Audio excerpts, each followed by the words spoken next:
Gold, trusted gold buyers. మీరు తాకట్టు పెట్టిన బంగారాన్ని విడిపించి ఈ రోజు ఉన్న మార్కెట్ ధరకు కొనబడను.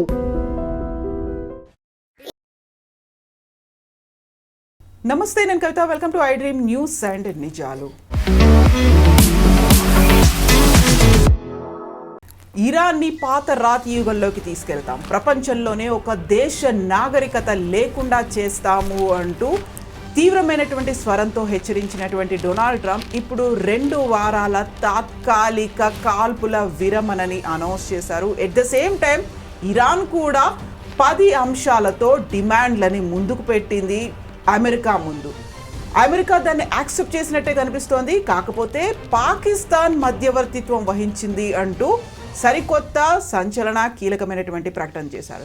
ఇప్పుడు ఇజ్రాయెల్ ఏం చేయబోతోంది? మనతో పాటుగా ఉన్నారు సీనియర్ జర్నలిస్ట్ సురేష్ కొచ్చతిల్ గారు. సార్ నమస్తే. సో అమెరికా చాలా గంభీరంగా తీవ్రమైనటువంటి స్వరంతో మాట్లాడింది, ఇరాన్ కూడా అంతే గట్టిగా పోరాడింది. ఇప్పుడు ఆల్ ఆఫ్ సడన్ ఇజ్రాయెల్ ఏం మాట్లాడట్లేదా? ఇజ్రాయెల్ దీన్ని యాక్సెప్ట్ చేస్తుందా, లేకుంటే ఫైటింగ్ అనేది కంటిన్యూ చేస్తుందా అనేది? సో ఇజ్రాయెల్ స్టాండ్ ఎలా ఉంటుంది అనుకుంటున్నారు మీరు? సో ప్రెసిడెంట్ ట్రంప్ నిన్న మనకు తెలిసిన చాలా క్లియర్గా చెప్పారు. ఇవాళ పొద్దున భారతదేశం టైం IST 5:30కి మొత్తం ఒక సివిలైజేషన్ని వైప్అవుట్ చేస్తా అన్నారు. అది చాలా పెద్ద సెన్సేషనల్ స్టేట్మెంట్గా ఉండే. అమెరికాలో కూడా చాలా మటు కామెంటేటర్స్ అన్నారు, ఇది ఈవెన్ హిట్లర్ కూడా ఇట్లా మాట్లాడలేదు. వెన్ యూ వాంటెడ్ టు జ్యూస్ని ఎక్స్ట్రిమినేట్ చేసినప్పుడు, చంపినప్పుడు కూడా హిట్లర్ ఎప్పుడు ఇట్లాంటి ఒక స్టేట్మెంట్ ఇవ్వలేదు.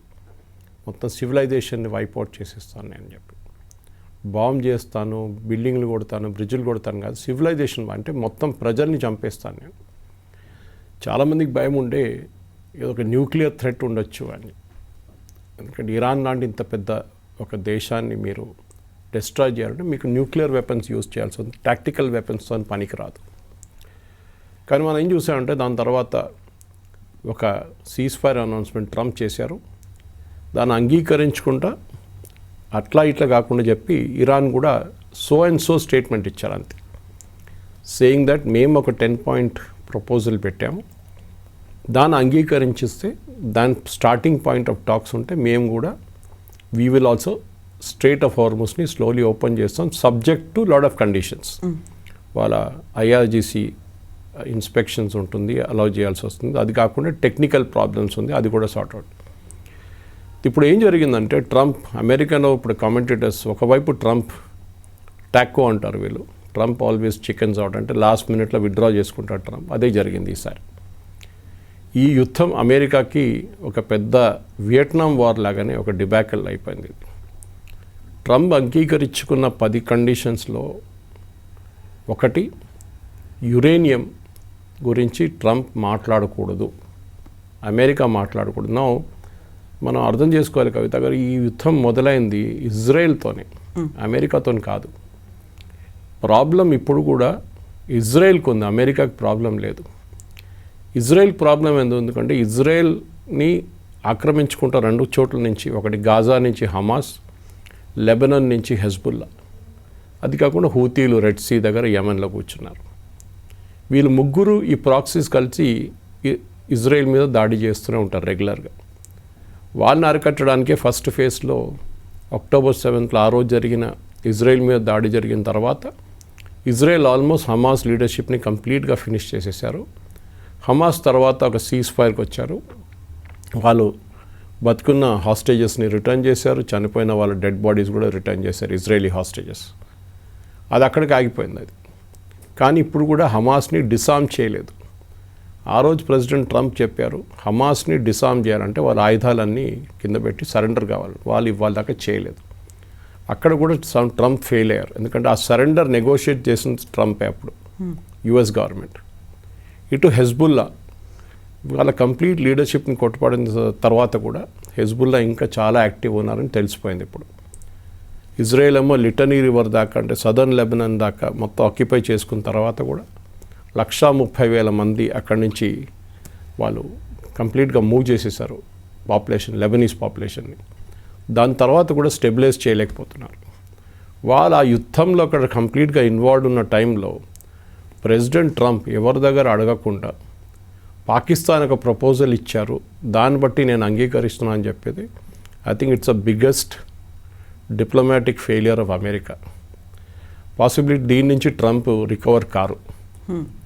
ఒకటి మిడ్ టర్మ్ పోల్స్ పోతుంది, దాని తర్వాత దానికన్నా ముందు కూడా ఇప్పుడు జరగబోయే ఆయనకి వ్యతిరేకంగా ఉన్న ఛాలెంజ్ నెక్స్ట్ ఎలక్షన్కి కోర్స్ ఆయన నెక్స్ట్ ఎలక్షన్ పోటీ చేయలేరు, కానీ జేడీ వ్యాన్స్ లాంటి వాళ్ళు they will start taking upper hand. ఎందుకంటే ఈ యుద్ధం విరుద్ధంగా ఉన్నారు జేడీ వ్యాన్స్. స్టార్టింగ్ నుంచి మీకు గుర్తుంటుంది, was totally oppose to this war. ఎందుకు ఈ యుద్ధం అక్కర్లేదు, మన యుద్ధం కాదు కదా, ఇది ఇజ్రాయెల్ వాళ్ళ యుద్ధం, వాళ్ళు చూసుకుంటారని చెప్తే ట్రంప్ వినలేదు. ట్రంప్ వెళ్ళి దిగాడు దీంట్లో. ఇప్పుడు ఇజ్రాయెల్ ఏమంటున్నారంటే మా దగ్గర మీరు అసలు కన్సల్టే చేయలేదు, చేయకుండా మా గురించి మీరు ఎట్లా పీస్ డీల్ చేస్తారు, మా వైపు ఉన్నది మేము చూసుకుంటాం, హెజ్బుల్లా డీల్ చేస్తున్నది మేము, you cannot agree to Iran's condition saying హెజ్బుల్లాని ముట్టకూడదు అని మీరు ఎట్లా అంటారండి, అది హౌ ఇట్స్ నాట్ పాసిబుల్ అని. దానికోసం ఇవాళ పొద్దున కూడా ఈ సీజ్ఫైర్ అనౌన్స్మెంట్ జరిగిన తర్వాత కూడా ఆల్మోస్ట్ 4 గంటల సేపు ఇజ్రాయెల్ బేరూట్ మీద చుట్టుపక్కల ఏరియాస్ మీద బాంబింగ్ చేశారు. వాళ్ళు ఇంకా చేస్తారు కూడా. ఇజ్రాయెల్ ది సీజ్ఫైర్ని అంగీకరించరు. కోర్స్ ఇరాన్ మీద దాడి చేయరు, కానీ హెజ్బుల్లా వైపు నుంచి మిగతా హమాస్ ఎవరైనా వాళ్ళ మీద దాడి చేస్తే definitely they will react to it.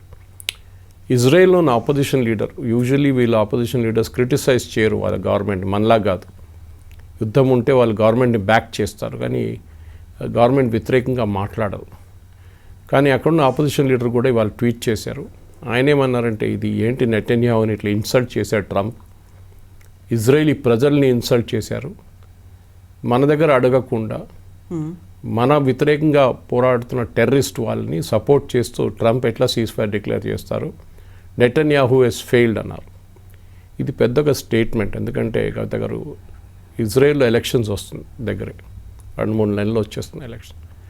దాంట్లో నెటన్యాహు ఇప్పుడు దాకా లీడింగ్లో ఉన్నారు. కానీ ఈ స్టేట్మెంట్తో, ఈ సీజ్ఫైర్తో బహుశా నెటన్యాహు ఫ్యూచర్ కూడా డౌట్లో ఉంది ఇప్పుడు. ఇజ్రాయెల్ లాబీ, యూఎస్లో ఉన్న లాబీ చాలా పవర్ఫుల్. ఇది ఏ అమెరికన్ ప్రెసిడెంట్ అయినా, రిపబ్లికన్ అయినా, డెమోక్రాట్ అయినా భయపడతారు. మీడియా వాళ్ళ చేతిలో ఉంది, ఫైనాన్స్ వాళ్ళ దగ్గర ఉంది. సో ఈ జూయిష్ లాబీ అనేది చాలా పవర్ఫుల్ లాబీ. వాళ్ళు ఇప్పుడు చూడండి, ఎందుకంటే ఈ సీజ్ఫైర్ ఎట్లయినా ఉండదు ఎక్కువ రోజులు, ఎందుకంటే దీంట్లో పెట్టిన కండిషన్స్ అమెరికా అంగీకరిస్తే ట్రంప్కి అక్కడ ఉద్యోగం ఉండదు రేపు. ఇటువైపు ఇరాన్ ఇంకా స్ట్రాంగ్ అయిపోతారు. ఎందుకంటే మీరు మా యురేనియం ముట్టకూడదని చెప్పి 10 పాయింట్ అగ్రిమెంట్లు రాస్తే president Trump says it's a workable agreement. ఆయన స్ట్రేట్ అవే రిజెక్ట్ చేసేయాలి ఉండే, మిసైల్స్ ముట్టకూడదు, ఎస్ అన్నారు ట్రంప్. అమెరికన్ ఫోర్సెస్ గల్ఫ్ నుంచి మొత్తం విత్డ్రా చేసుకోవాలి, ఎక్కడెక్కడ డిప్లాయ్ ఉన్నారో వెళ్ళిపోవాలి, మీ బేస్లు కూడా ఇక్కడ ఉండకూడదు. ఆలోచించండి సౌదీ అరేబియా సంగతి, వాళ్ళు భయపడతారు. Osama bin Laden next version వచ్చి సౌదీ అరేబియాని టేక్ ఓవర్ చేసుకుంటారు రేపు. ఖతార్ కూడా అంతే, 4 లక్షల మంది వాళ్ళ పాపులేషన్, ఈజీగా టేక్ ఓవర్ చేసుకోవచ్చు ఖతార్ని. ఆర్మీ లేదు, ఏం లేదు వాళ్ళ మీద. రేపు ఈవెన్ సేమ్ ఇరాన్ దాడి చేస్తే కూడా ఏం చేయలేరు వాళ్ళు రేపు, ఎందుకంటే ఇరాన్ దగ్గర చాలా యాక్టివ్ ఆర్మీ ఉంది. వాళ్ళు 2 యుద్ధాలు చేశారు ఇప్పుడు దాకా, అమెరికాని అడ్డుకున్నారు ఇంత బాగా. సో రేపు ఇట్లాంటి సిచ్యువేషన్లో గల్ఫ్ కంట్రీస్ రియలీ భయపడతారు ఈ సీజ్ఫైర్తో. ఇప్పుడు సరే ఫైనల్ సీజ్ఫైర్ టెక్స్ట్ ఏమొస్తుందో చూద్దాం. కానీ అమెరికా ఇప్పుడు ఏమంటున్నారు, ఇప్పుడు లేటెస్ట్ నేను మీతో మాట్లాడే ముందు I was checking the news. America అంటున్నారు ఇరాన్ని రీబిల్డ్ చేయడానికి, అంటే వీళ్ళు బాంబ్ చేసి డెస్ట్రాయ్ చేయని రీబిల్డ్ చేయడానికి సహాయం మేము చేస్తాం. అసలు ఎందుకు స్టార్ట్ చేశారు, ఎందుకని డిస్ట్రాయ్ చేశారు, అదే కదా, అది ట్రంప్కే తెలియదు. సో ట్రంప్కి 25th అమెండ్మెంట్ తీసుకొస్తున్నారని చెప్పి చాలా మటుకు రూమర్స్ ఉండే, కానీ అది జరగదు. ఎందుకంటే 2/3 మెజారిటీ కావాలి. అంటే బేసిక్లీ వాళ్ళ ప్రెసిడెంట్కి మెంటలీ అన్స్టేబుల్, ఆయన కరెక్ట్గా పని చేయలేరు అని చెప్పేసి అమెరికన్ కాన్స్టిట్యూషన్లో కండిషన్ ఉంది. అది ఈయన దగ్గర న్యూక్లియర్ ఫుట్బాల్ ఉంది, అంటే వాళ్ళ న్యూక్లియర్ బటన్ ప్రెస్ చేసే బ్రీఫ్ కేస్ ఉంది. ఇట్లాంటి మనిషి దగ్గర ఇట్లాంటి పవర్ ఉండకూడదు, ఈజ్ మెంటలీ అన్స్టేబుల్ అని డిక్లేర్ చేసి యుఎస్ కాంగ్రెస్లో 2/3 మెజారిటీతో రెజల్యూషన్ పాస్ చేస్తే ప్రెసిడెంట్ తీసి వైస్ ప్రెసిడెంట్ కూర్చోబెట్టచ్చు. ఇన్ఫాక్ట్ దీనికన్నా ముందు ప్రెసిడెంట్ చనిపోయినప్పుడు వైస్ ప్రెసిడెంట్ అయింది మన జాన్ ఎఫ్ కెనడీ టైంలో, వెన్ హీ వాజ్ అసాసినేటెడ్. అప్పుడు జరిగింది అది. ఇది అసాసినేషన్ కాదు, కానీ ఇది మెంటలీ డీకెపాసిటేట్ అయిపోయాడు, ఈయన మెంటల్ ఫ్యాకల్టీస్ పనిచేయట్లేదని. సో ప్రెసిడెంట్ ట్రంప్కి ఇదొక పెద్ద పొలిటికల్ డిఫీట్ ఇది. ఆయన బయట చూపించట్లేదు ఎక్కువ. బయట ఏమో అన్నీ మేము గెలిచేసాం అయిపోయింది అది ఇదని చెప్పుకుంటాను, కానీ విత్ ఇన్ హిమ్సెల్ఫ్ ఆయనకు తెలుసు ఒకటి రిపబ్లికన్స్ వైపు నుంచి చాలా పెద్ద బ్యాక్లాష్ జరిగింది. ఆయన ఓన్ మెగా అంటే make America great again crowd వాళ్ళ వైపు నుంచి కూడా చాలా మటుకు ఏం చెప్తారు ఒక బ్యాక్లాష్ జరిగింది. నవంబర్లో జరగబోయే మిడ్ టర్మ్ పోల్స్ ఓడిపోతా అని తెలిసిపోయింది. సో దానికోసం కంప్లీట్గా విత్డ్రా చేసుకున్నారు. ఇప్పుడు ఇరాన్ ఇచ్చిన పాయింట్స్ మీరు పక్కన పెడితే కూడా దాంట్లో చాలా మటుకు అమెరికాకి కావాల్సింది ఏం జరగట్లేదు. One of the main things అమెరికాకి ఏం కావాలంటే వాళ్ళ యురేనియం. ఇప్పుడు యురేనియం గురించి మాట్లాడలేదు. యురేనియం ప్యూరిఫికేషన్ యురేనియం ఏంటి ఏం లేదు. బహుశా ఏం జరగవచ్చు అంటే ఈ అగ్రిమెంట్లో ఇరాన్ నెక్స్ట్ ఒక 5 సంవత్సరాలకి యురేనియం ప్యూరిఫికేషన్ బిలో 20% పెట్టుకుంటామని ఒక అష్యూరెన్స్ ఇస్తారు. అది వాళ్ళు చేస్తారో లేదో డిఫరెంట్ థింగ్. ఐఏఈని ఇన్స్పెక్టర్స్ని అలౌ చేస్తారో లేదో అది కూడా చూడాల్సింది. రెండవది వాళ్ళు స్ట్రెయిట్ ఆఫ్ హార్మోస్ కంట్రోల్ చేయడం. ఇదొక పెద్ద ఇష్యూ కాబోతుంది కవిత గారు. ఎందుకంటే స్ట్రెయిట్ ఆఫ్ హార్మోస్ దీనికన్నా ముందు యుద్ధానికన్నా ముందు ఫ్రీగా ఉండే, ఎవరైనా వెళ్ళొచ్చు ఎవరైనా రావచ్చు. రోజుకి 120 షిప్లు ఒటువైపు వెళ్తుంటుంది బయటకు వస్తుంటుంది. ఇప్పుడు ఇరాన్ ఏమంటున్నారంటే మేము దాని మీద ఒక టోల్ పెట్టబోతున్నాం. అది కూడా అమెరికా ఇండైరెక్ట్లీ ఎస్ అని చెప్పారు. ఆలోచించండి. ఎందుకంటే అమెరికాకి ప్రాబ్లం లేదు. అక్కడ వెళ్తున్న most of the ships India వైపు చైనా వైపు వెళ్తున్న షిప్స్ ఉంటుంది, సౌత్ ఈస్ట్ ఏషియా వైపు వెళ్తున్న షిప్స్ ఉంటుంది, యూరోప్ వైపు వెళ్తుంటుంది. సో ఇరాన్ ఏమంటున్నారంటే మేము ప్రతి షిప్ మీద దాని total consignment value for example ఒక $200 million అనుకోండి, ఆయిల్లో లేకుంటే కంటైనర్ కార్గోను నంబర్ తీసుకుంటున్నాను నేను. దాని మీద 1% మేము we will put a toll duty. అంటే ఎంత అవుతుంది? ఇట్ విల్ బి 200 million అంటే $2 million. అప్పుడు షిప్ వాళ్ళు ఏమంటున్నారంటే ఇది మంచిది, ఎందుకంటే ఇప్పుడు మేము ఇన్సూరెన్స్ కోసం 10 నుంచి 15% ఇన్సూరెన్స్ కడుతున్నాం టోటల్ కార్గో వాల్యూ మీద. 1% అయితే చీప్ కదా.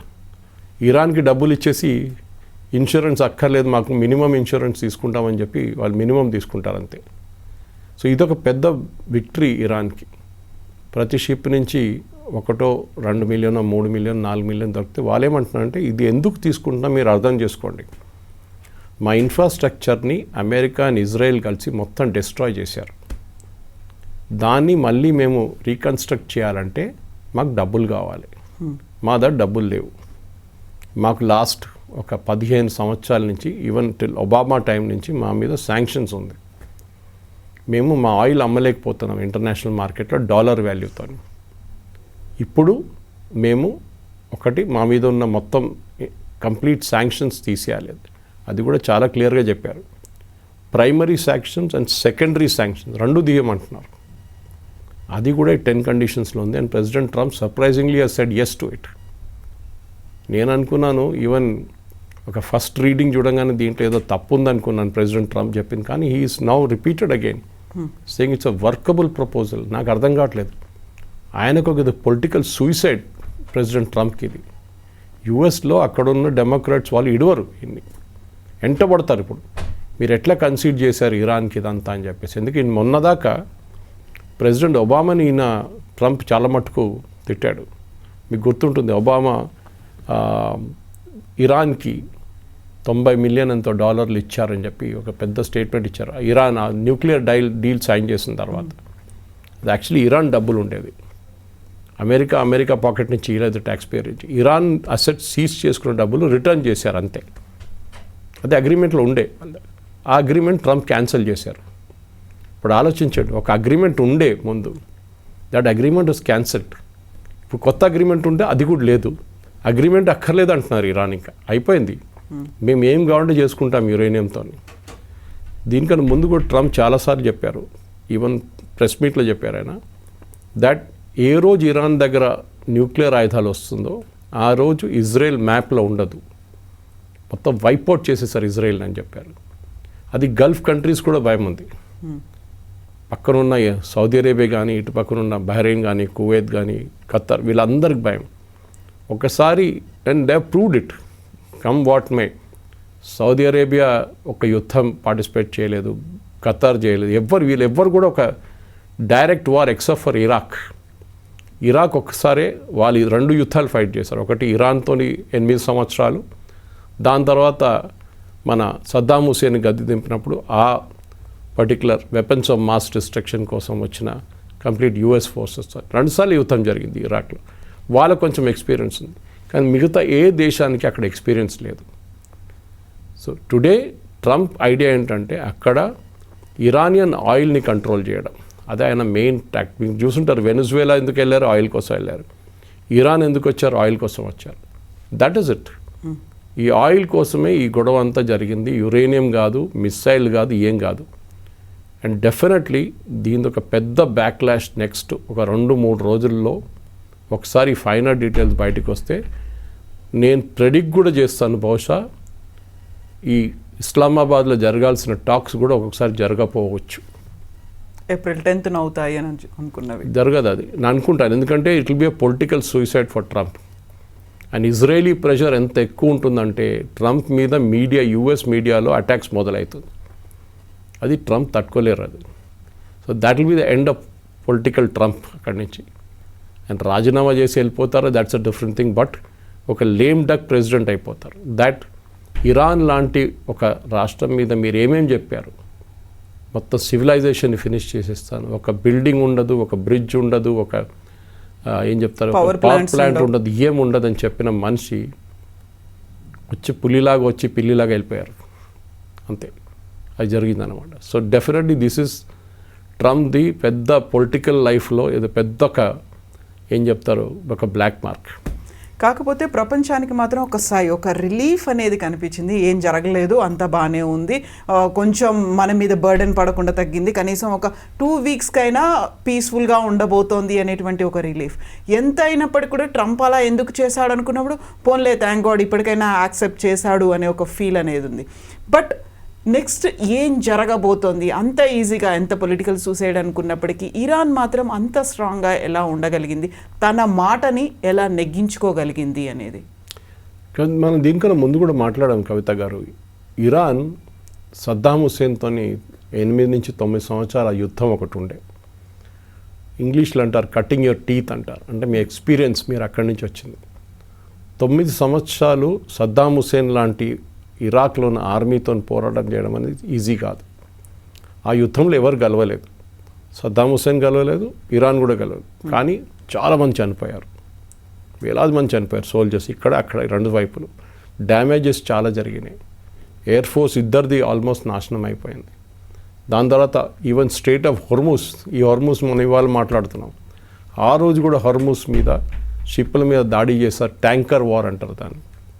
వీళ్ళిద్దరు అక్కడిక్కడ బాంబ్ చేసుకున్నారు, మొత్తం స్ట్రేట్ ఆఫ్ హార్మోస్ ఆగిపోయింది. అప్పుడు కూడా కొత్తదేం కాదు, ఆ రోజు జరిగింది. సో ఇరాన్కి ఏంటంటే వాళ్ళకు ఒక ఎక్స్పీరియన్స్ ఉంది ఫైటింగ్ చేసి. రెండవది దానికన్నా ముందు కూడా మాట్లాడాం మనం, ఇది ఒక మేజర్ ఎనిమీతో మీరు పోరాడుతున్నప్పుడు, అది యుక్రెయిన్ రష్యా వార్లో కూడా చూస్తున్నాం మనం. మీకు తెలుసు చాలా క్లియర్గా యుఎస్ ఎయిర్ ఫోర్స్ అంటే one of the best in the world. వాళ్ళ నేవీ చాలా పెద్దది, వాళ్ళ ఆర్మ్ ఫోర్సెస్ వాళ్ళు ఎట్లయినా వాడుకోవచ్చు. కానీ మీ దగ్గర ఏముంది, మీ దగ్గర రెవల్యూషనరీ గార్డ్స్ ఉన్నారు, వాళ్ళ బసీజ్ ఫోర్స్ ఉన్నారు, మీ దగ్గర రెగ్యులర్ ఆర్మీ ఉన్నారు, వాళ్ళ ఆయుధాలు లేవు. మీరు ఎట్లా పోరాడతారు మళ్ళీ? So what is called asymmetric warfare. వాళ్ళు మీ మీద ఎయిర్ ఫోర్స్ పెట్టి బాంబింగ్ చేస్తే మీరు స్ట్రేట్ ఆఫ్ హార్మోస్ గుంచుకోండి, అయిపోయింది. మీరు వాళ్ళు దాడి చేస్తే మీరు పక్కన సౌదీ అరేబియా మీద దాడి చేయండి. ఇది యుఎస్ చేసిన అన్నిటికంటే పెద్ద తప్పు. ఎందుకంటే ఏ రోజు ఫిబ్రవరి 28 వాళ్ళ సుప్రీం లీడర్ మీద దాడి చేస్తే ఇజ్రాయెల్ తీసుకొచ్చి చేపించారని ఇప్పుడు కూడా చెప్తున్నారు. ఇజ్రాయెల్ కూడా అంగీకరిస్తున్నారు. ఎందుకంటే ఇంత మంచి ఛాన్స్ ఎప్పుడు దొరకదు. 40 మంది లీడర్లు, సీనియర్ లీడర్లు ప్లస్ సుప్రీం లీడర్ని కొట్టడానికి ఇంత మంచి ఛాన్స్ ఎప్పుడు దొరకదని చెప్పి కొట్టేశారు. ప్రెసిడెంట్ ట్రంప్ ఎక్స్పెక్టేషన్స్ ఏముండే అంటే అక్కడి నుంచి 3వ 4వ రోజులు ఇరాన్ సరెండర్ అయిపోతారు. మీకు గుర్తుంటుంది ఆ వర్డ్ ఆయన ఎప్పుడో యూజ్ చేస్తుంటే, ఐ వాంట్ కంప్లీట్ సరెండర్. కానీ ఇప్పుడు సరెండర్ పోయి ప్రెసిడెంట్ ట్రంప్ సరెండర్ అయ్యారు అమెరికాలో. సో అమెరికా టుడే ఇరాన్ ముందు ఒక ఆల్మోస్ట్ అపాలజెటిక్గా నిలబడి స్కూల్లో ఒక స్టూడెంట్ని ఒక టీచర్ పనిష్మెంట్ ఎట్లా ఇస్తారో వాళ్ళు ఇస్తున్నారు ఇరాన్ ఇవాళ. నా మాట మీ ఆ రోజు చెప్పాను, మా మీద దాడి చేయకూడదు, మీరు చేశారు. Now you face the music. We will finish the nation, we will obliterate it, ఏం మిగలదు, వాళ్ళ దగ్గర ఏం లేదు అని చెప్పిన మనిషి ఇవాళ వాళ్ళతో మాట్లాడడానికి రెడీగా ఉన్నారు. ఆలోచించండి. ఇప్పుడు ఇరాన్ వర్సెస్ ఇజ్రాయెల్ రెండు ఒకరినొకరు టార్గెట్ చేసుకున్నారు, రెండు ఒకరినొకరు ఎలిమినేట్ చేసుకుందాం అనుకున్నారు. ఆ ఇద్దరి మధ్య జరగాల్సిన యుద్ధంలో అమెరికా ఎంటర్ అయిపోయింది. అమెరికా ఏదో సీజ్ ఫైర్ కోసం తీసుకొచ్చింది, ఇరాన్ దాన్ని యాక్సెప్ట్ చేసింది. బట్ మెయిన్ అక్కడ ఎనిమీ అనేది ఇజ్రాయెల్ అలాగే ఉంది. అండ్ ఇజ్రాయెల్ నాట్ యాక్సెప్టింగ్, మీ ఇద్దరి మధ్య సీజ్ ఫైర్ అయిందేమో, నేను ఇక్కడ ఉన్నాను, నేను స్టిల్ వెయిటింగ్, స్టిల్ ఆన్ అనేటువంటి ఒక మాట చెప్తోంది. బట్ ఇరాన్ ఇజ్రాయెల్ వైపు చూస్తుందా, అమెరికా చేసిన దాంతో ఆగిపోతుందా? ఇజ్రాయెల్ ప్రాబ్లం ఏంటంటే రైట్ ఆఫ్ ఎగ్జిస్టెన్స్. ఇరాన్ లాంటి దేశం ఏమంటారు, death to America, death to Israel, ఒకటే టోన్ అంటారు వాళ్ళు. డెత్ టు అమెరికా అని చెప్పి ఆగి 10 నిమిషాల తర్వాత డెత్ టు ఇజ్రాయెల్ అని చెప్పారు, ఒకటే టోన్లో చెప్తారు. అంటే అమెరికా మొత్తం ధ్వంసం అయిపోవాలి, ఇజ్రాయెల్ కూడా ధ్వంసం అయిపోవాలి. ఇజ్రాయెల్ ఇవాళ నిన్నటి నుంచి మొదలు కాలేదు, 1960s వాళ్ళకి ప్రాబ్లం స్టార్ట్ అయింది. అప్పుడున్న ఈజిప్ట్ కానీ, జార్డన్ కానీ, సిరియా వీళ్ళందరూ కలిసి దాడి చేశారు. మీరు 6 Day వార్ గుర్తుంటుంది. గోల్డా మీర్ ప్రధానమంత్రి ఉండే ఆ టైంలో, అది కూడా కలిచారు ఇజ్రాయెల్. ఇజ్రాయెల్కి ఏంటంటే రైట్ ఆఫ్ ఎగ్జిస్టెన్స్. మీరు 2 నేషన్ థియరీలో అంటే ప్యాలెస్టైన్ అండ్ ఇజ్రాయెల్ ఉండొచ్చు అని చెప్పి యుఎన్లో కూడా రెజల్యూషన్ పాస్ చేసినప్పుడు కూడా అరబ్ నేషన్స్ ఇప్పుడు కూడా సౌదీ అరేబియా కానీ, ఖత్తర్ కానీ, బహ్రెయిన్ కానీ, కువైత్ కానీ వీరు ఎవ్వరు అంగీకరించట్లేదు ఇజ్రాయెల్ని. ఓన్లీ 1 GCC మెంబర్ UAE వాళ్ళు అంగీకరించారు అబ్రహాం అకార్డ్స్తో. అబ్రహాం అకార్డ్స్ సంతకం పెట్టడానికి సౌదీ అరేబియా రెడీ ఉన్న 2 రోజుల ముందు October 7th జరిగింది. చాలామంది అంటున్నారు అది కావాలని చెప్పి ఇరాన్ చేపించారు, సో దట్ ఇజ్రాయెల్కి గల్ఫ్ కంట్రీస్లో ఒక కాలు పెట్టడానికి ఒక చోటు దొరకకూడదు. In fact the first El Al flight, Israeli airline flight, national carrier UAEలో దిగింది దానికన్నా 2 రోజుల ముందు, రెగ్యులర్ డిప్లొమాటిక్ రిలేషన్స్ కోసం. అది మీరు కళలో కూడా మీకు రాదు అది, అంటే ఇజ్రాయెల్ ఒక ఎయిర్క్రాఫ్ట్ వచ్చి ల్యాండ్ రావడం దుబాయ్లో అని. But it happened. కానీ ఇప్పుడున్న పరిస్థితుల్లో డెఫినెట్గా బెంజమిన్ నెటన్యాహు మీద చాలా పెద్ద ప్రెషర్. మీరు ట్రంప్ అంటున్నాం మనం, ఇప్పుడు ట్రంప్ కన్నా చాలా ఎక్కువ ప్రెషర్ బెంజమిన్ నెటన్యాహు మీద ఉంటుంది. ఈ యుద్ధం ఆపకూడదు, to continue the war, because for them it's existence. ఇవాళ మీరు హెజ్బుల్లాకి ఒక 2 వారాలకు గడిపిస్తే వాళ్ళు రీఆర్గనైజ్ చేసుకుంటారు, కావాలని ఆయుధాలు తెప్పించుకుంటారు, వాళ్ళ ఫోర్సెస్ని రీఆర్గనైజ్ చేసుకుంటారు, లాంచర్స్ని పెట్టుకుంటారు, అన్నీ రెడీ చేసుకుంటారు వాళ్ళు. ఇప్పుడు వాళ్ళు బ్యాక్ ఫుట్లో ఉన్నారు, రేపు వాళ్ళు ఫ్రంట్ ఫుట్లో వచ్చేస్తారు. ఇది ఇజ్రాయెల్ భయం ఇది. And they are genuinely correct, దాంట్లో తప్పులేదు. సో ప్రెసిడెంట్ ట్రంప్ ఇప్పుడు ఏమైపోతుందంటే, ప్రెసిడెంట్ ట్రంప్ ఫస్ట్ నెటన్యాహుతోనే వెళ్ళారు, ఇప్పుడు నెటన్యాహు విరుద్ధంగా మాట్లాడాల్సి వస్తుంది. At the same time Israel US help లేకుండా ఏం చేయలేరు. వాళ్ళ దగ్గర ఉన్న ఎయిర్క్రాఫ్ట్ చూడండి, F-35 is a US aircraft, F-15, F-16 కూడా ఉంది వాళ్ళ దగ్గర. చాలా మటుకు వాళ్ళ దగ్గర ఉన్న ఆయుధాలు అన్ని US నుంచి కొనుక్కున్నారు. సో ఏ US ప్రెసిడెంట్ అయినా కానీ ఇజ్రాయెల్ని ఇగ్నోర్ చేయలేరు, ఇప్పుడు కూడా ట్రంప్ చేయలేరు. కానీ ఇవాళ రేపు నేను ఇజ్రాయెల్కి ఆయుధాలు బంద్ చేసేస్తాను, Israel doesn't follow the ceasefire అంటే that president will not exist for long. ఆయన పదవి పోతుంది ఇండైరెక్ట్గా, అంటే పవర్లెస్ అయిపోతారు ఆయన. ఇజ్రాయెల్ వాళ్ళ యుద్ధం వాళ్ళు నడిపించుకుంటారు వాళ్ళు ఎందుకంటే ఫదం ఇది కాకుండా 1 సంవత్సరం తర్వాత మళ్ళీ మొదలవుతుంది ఇది ఇష్యూ. ఇటు నుంచి హెజ్బుల్లా కొడతారు, అటు నుంచి హమాస్ వాళ్ళు చేస్తారు, అక్కడి నుంచి హూతీలు కొడతారు, same problem will start. Israel ఇప్పుడు కాదు, వాళ్ళ ఫార్మేషన్ టైం నుంచే వాళ్ళకి ఈ ప్రాబ్లం ఉంది. అప్పటి నుంచి Palestine Liberation Organisation, Yasser Arafat మీకు గుర్తుంటుంది, వాళ్ళు చేసిన టెర్రరిస్ట్ అటాక్ అయితే ఏం లేదు, ఇప్పుడు జరుగుతున్నాయి అసలు ఏం లేదు. అప్పుడు చాలా మటుకు టెర్రరిస్ట్ అటాక్ జరుగుతుండే. వాళ్ళ ఒక ఎయిర్లైన్ని హైజాక్ చేసి కంపాలా తీసుకెళ్లారు, ఎంటబే, మీకు గుర్తుంటుంది. అది కాకుండా మ్యూనిక్ ఒలింపిక్స్లో వాళ్ళ ఒలింపియన్స్ని చంపారు 1971లో. ఎస్, అట్లా చాలా జరిగినాయి. So Israel knows it's a right of వాళ్ళ ఎగ్జిస్టెన్స్ కోసం పోరాడుతున్నారు వాళ్ళు, ఇంకేం దానికి కాదు వాళ్ళకి. ఏ రోజు వాళ్ళ మీద దాడులు బంద్ అయితే they are peaceful with it. మనలాగనే, మనకు కూడా ఇజ్రాయెల్ లాగానే మా చుట్టుపక్కల అందరు ఎనిమీస్ మనకు, ఒకవైపు పాకిస్తాన్, ఒకవైపు చైనా, మళ్ళీ ఇప్పుడు బంగ్లాదేశ్ ఉన్నారు. ఈ టెర్రరిస్ట్ వాళ్ళకున్న టెర్రరిజం మనకు కూడా ఉంది. దట్ ఈస్ వై ఇజ్రాయెల్ మనం ఒక వైబ్ మీట్ అవుతాం ఒక ప్లేస్లో. కార్గిల్ వార్లో మనకు యుద్ధానికి హెల్ప్ చేసిన ఒకటే దేశం ఇజ్రాయెల్. ఆయుధాలు ఇచ్చారు ఆ టైంలో. యుఎస్ కూడా ఇవ్వలేదు, వాళ్ళు జీపీఎస్ ఆఫ్ చేసేసారు యుఎస్ మన ట్రూప్స్ కోసం. ఇట్లాంటి పరిస్థితుల్లో డెఫినెట్గా ఇండియాకి సింపతి చాలా మటుకు ఇజ్రాయెల్తోనే ఉంది. అది ఇప్పుడు కాదు, మోదీ గారు అక్కడ వెళ్ళినప్పుడు కానీ నెట్న్యాహు గారు ఇక్కడ వచ్చినప్పుడు. అట్ ద సేమ్ టైం ఇరాన్తో కూడా మనకు ఒక కల్చరల్ లింక్ ఉంది, పాత కల్చరల్ లింక్. ఇక అందరు చాలామంది ఏమనుకున్నారంటే ఈ రెవల్యూషన్లో ఇరాన్ పోతే చాబార్ ఫోర్ట్ మనం ఇన్వెస్ట్మెంట్ పెట్టాం, అక్కడ పెట్టుబడి పెట్టాం, అది ట్రంప్ వాళ్ళ లాంటి రెజ్యూమ్ వస్తే వాళ్ళు గుంజుకుంటారు, చాబార్ ఫోర్ట్ మన చేతి నుంచి పోతుంది.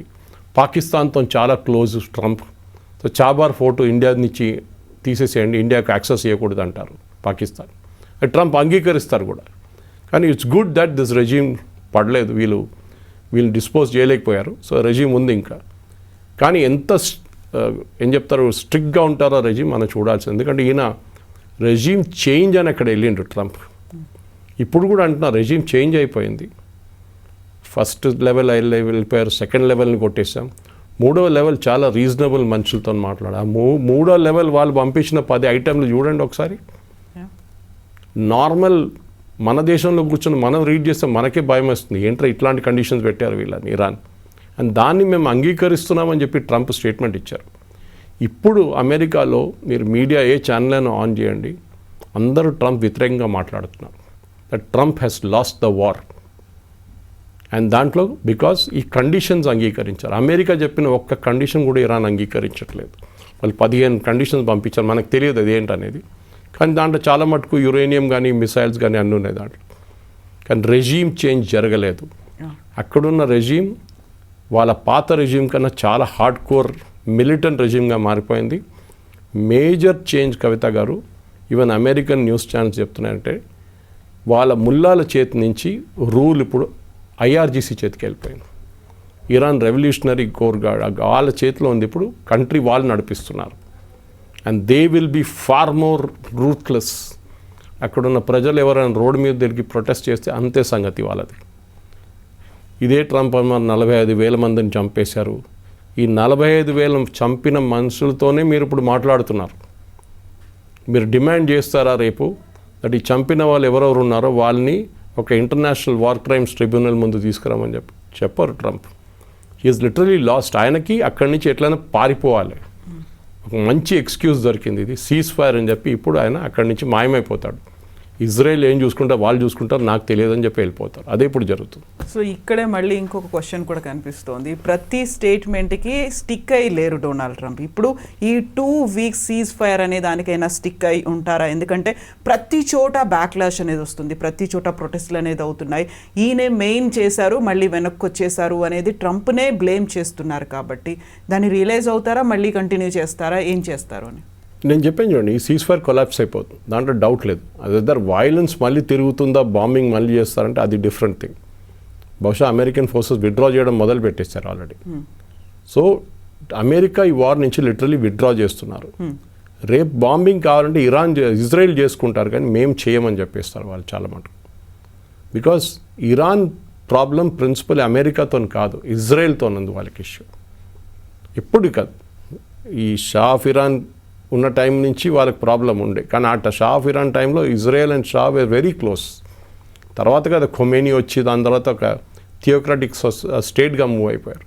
కానీ మీరు అడిగిన ప్రశ్నకి ట్రంప్ ఆయన ఈ సీజ్ ఫైర్ని కంటిన్యూ చేస్తారా లేకుంటే మళ్ళీ దాన్ని పొడిగిస్తారా అని చెప్పేసి డెఫినెట్గా దీన్ని ఎక్స్టెండ్ చేసుకుంటూ వెళ్ళిపోతారు. దీనికి అంతం ఉండదు. ఎందుకంటే ఏ రోజు ట్రంప్ ఇరాన్ కండిషన్స్ అంగీకరిస్తారో ఆ రోజు ఇరాన్లో ఇవాళ కూడా చూడండి, పొద్దున వాళ్ళ ప్రజలందరూ రోడ్డు మీద వచ్చి సెలబ్రేట్ చేస్తున్నారు, ఏదో పెద్ద యుద్ధం కలిసినట్లు. కరెక్టే, అమెరికాని మీరు 38 రోజులు అడ్డుకున్నారంటే you have really won the war. అది ఏ రోజు వియట్నాంలో చూపించిన అదే ఫర్వర్ అక్కడున్న ప్రజలు చూపించారు ఆ రోజు గెరిల్లా ఫోర్స్తోని. అది కూడా ఇరాన్ చేశారు. Whether you accept the Iranian regime or not is a different question altogether. అక్కడ మార్పు రావాలంటే ఎస్, మార్పులు రావాలి. కానీ ఒకటి, వీళ్ళు కావాల్సిన స్ట్రాటజీ అమెరికాది ఇరాన్ని కంప్లీట్గా డెస్ట్రాయ్ చేయడం అని ఉండేది. డెస్ట్రాయ్ చేశారు. కానీ చేసిన తర్వాత మీరు what did you gain out of it? మీకు ఏం వచ్చింది దాని నుంచి? ఏం రాలేదు. Literally zero America has got out of it. Negative అని చెప్పొచ్చు కావాలంటే. దీని నుంచి బయటపడాలంటే అమెరికాకి ఎన్ని నష్టాలైన, ఎన్ని ఎయిర్క్రాఫ్ట్ పోయింది, ఎంతమంది గాయపడ్డారు, 13 మంది చనిపోయారు. ఎందుకు? మీ ఎవడో ఇద్దరు కొట్టుకుంటే రోడ్డు మీద మీరెళ్ళి వాడిని నడిమిట్లా పడి వాడు ఇద్దరు కలిసి మిమ్మల్ని కొట్టారు. అదే జరిగింది అమెరికాతో. America should not have got in to this war. అది అమెరికా యుద్ధం కాదు.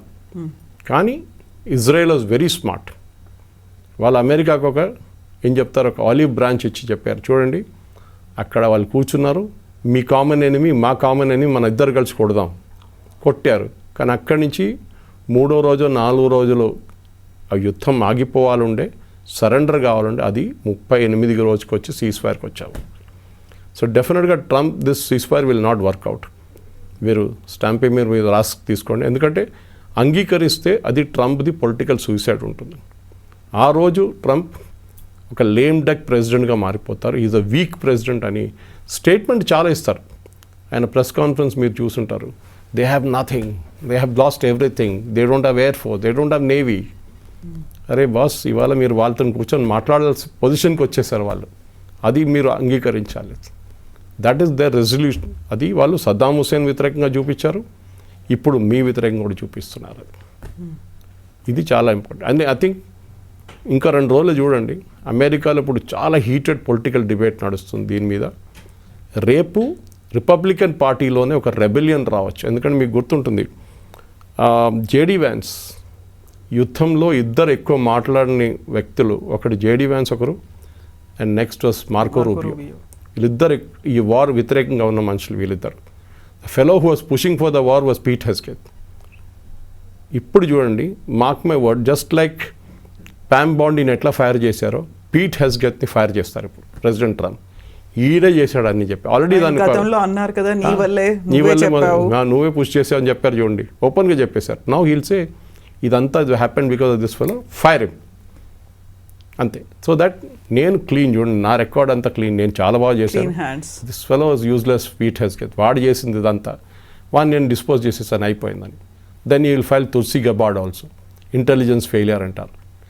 సో ప్రెసిడెంట్ ట్రంప్ ఏంటంటే ఆయన ఒక wheeler dealer, real estate agent, ఆయన రియల్ ఎస్టేట్ బిల్డర్, ఆయన ట్రాన్సాక్షనల్ పర్సన్. నాకేమి ఇస్తావని చెప్పు, నేను నీకు ఇది ఇస్తాను. That is what it is. Asim మునీర్తోని, షహబాజ్ షరీఫ్తో ఇంత ప్రేమ ఎందుకు? మనందరికీ తెలుసు వీళ్ళ కంపెనీ, ప్రెసిడెంట్ ట్రంప్ వాళ్ళ ఫ్యామిలీ క్రిప్టో కరెన్సీ కంపెనీలో బిలియన్స్ పెట్టారు పాకిస్తాన్. అది కూడా త్రూ ఇల్లీగల్ మీన్స్ పెట్టారు, లండన్ నుంచి ఉన్న డబ్బులు దాంట్లో. అది అందరికి తెలిసిందే. అది దాని తర్వాత రేర్ ఎర్త్స్ ఇచ్చారు, దానికోసం ఇంత ప్రేమ, అంతే. నెక్స్ట్ యూఎస్ ప్రెసిడెంట్ వస్తారు చూడండి, that fellow will totally ignore Pakistan. అదే జరుగుతుంది. దీనికన్నా ముందు కూడా history is repeating it self. Afghanistan war ఉన్నప్పుడు దాకా పాకిస్తాన్ అండ్ అమెరికా చాలా క్లోజ్ ఉండే, ఇప్పటిలాగా కూడా కాదు, they very very close. Billions ఖర్చు పెట్టారు అమెరికా, F-16, F-15 ఏం కావాలో చెప్పి నేను ఇస్తా అని చెప్పేసి. ఒక్కసారి ఆ యుద్ధం అయిపోయిందో అమెరికా అక్కడి నుంచి పారిపోయారు, ఆ రోజు నుంచి పాకిస్తాన్ పట్టించుకోవట్లేదు.